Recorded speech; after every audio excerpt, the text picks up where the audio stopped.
दक्षिण चीन सागर पर चीन पूरा दावा करता है, जो ब्रुनेई, इंडोनेशिया, मलेशिया, फिलीपींस और वियतनाम के विशेष आर्थिक क्षेत्र के साथ ओवरलैप करता है। यह क्षेत्र रणनीतिक रूप से महत्वपूर्ण है क्योंकि यह एक प्रमुख शिपिंग मार्ग है जहां से हर साल लगभग $3 ट्रिलियन का वाणिज्यिक व्यापार होता है। चीन के इस दावे का आधार उसके ऐतिहासिक नक्शे हैं, लेकिन 2016 में अंतर्राष्ट्रीय मध्यस्थता न्यायाधिकरण ने इसे खारिज कर दिया और कहा कि ये दावे अंतर्राष्ट्रीय कानून के तहत वैध नहीं है। चीन इस निर्णय को मान्यता नहीं देता है। हालिया घटनाक्रम क्या हुआ है? 13 जनवरी 2025 अर्थात आज फिलीपींस ने चीन से तनाव बढ़ाने वाले कार्यों से बचने का आग्रह किया। फिलीपींस ने स्कारबोरो सोएल के पास चीनी तटरक्षक जहाज मिलिशिया और नौसेना की गतिविधियों को लेकर विरोध दर्ज किया। विवाद के कारण क्या है? 5 और 10 जनवरी 2025 को स्कारबोरो सोएल क्षेत्र में 2 चीनी तटरक्षक जहाज देखे गए। इनमें से एक जहाज 165 मीटर लंबा था, जिसे फिलीपींस ने मॉन्स्टर कहा। इस क्षेत्र में एक चीनी नौसैनिक हेलीकॉप्टर भी तैनात किया गया। फिलीपींस की प्रतिक्रिया क्या है?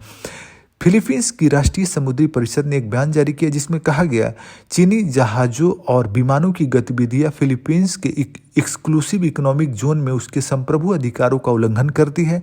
चीन को अपने जहाजों को गैरकानूनी कार्यों से रोकने का निर्देश देना चाहिए। चीन की प्रतिक्रिया। चीन के मनीला स्थित दूतावास ने फिलहाल इन आरोपों पर कोई प्रतिक्रिया नहीं दी है। चीन का कहना है कि स्कारबोरो सोएल उसका क्षेत्र है। उसने फिलीपींस पर अतिक्रमण का आरोप लगाया है। क्षेत्रीय और अंतर्राष्ट्रीय संदर्भ क्या है? चीन और फिलीपींस के बीच बढ़ रहा है तनाव। पिछले 2 वर्षों में दोनों देशों के तटरक्षक बलों के बीच कई बार टकराव हुआ है। चीन के कार्यों पर अमेरिका और जापान जैसे देशों ने भी चिंता व्यक्त की है।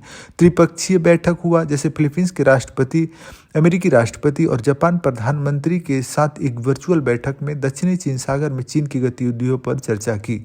2016 में अंतर्राष्ट्रीय मध्यस्थता न्यायाधिकरण ने कहा था कि चीन के ऐतिहासिक नक्शे और दावे अंतर्राष्ट्रीय कानून के तहत वैध नहीं है। फिलीपींस का स्कारबोरो सोएल पर अधिकार है। चीन ने इस निर्णय को खारिज कर दिया और दक्षिणी चीन सागर पर अपना दबाव बनाए रखा। फिलीपींस ने इस मामले पर अमेरिका और जापान का समर्थन मांगा है।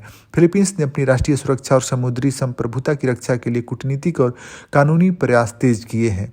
यह विवाद न केवल क्षेत्रीय भू राजनीति को प्रभावित करता है, बल्कि वैश्विक वाणिज्य, समुद्री सुरक्षा और अंतर्राष्ट्रीय कानून की स्थिति पर भी प्रभाव डालता है। फिलीपींस का विरोध और अंतर्राष्ट्रीय समर्थन इस क्षेत्र में चीन के एकाधिकार को चुनौती देने के लिए एक महत्वपूर्ण कदम है।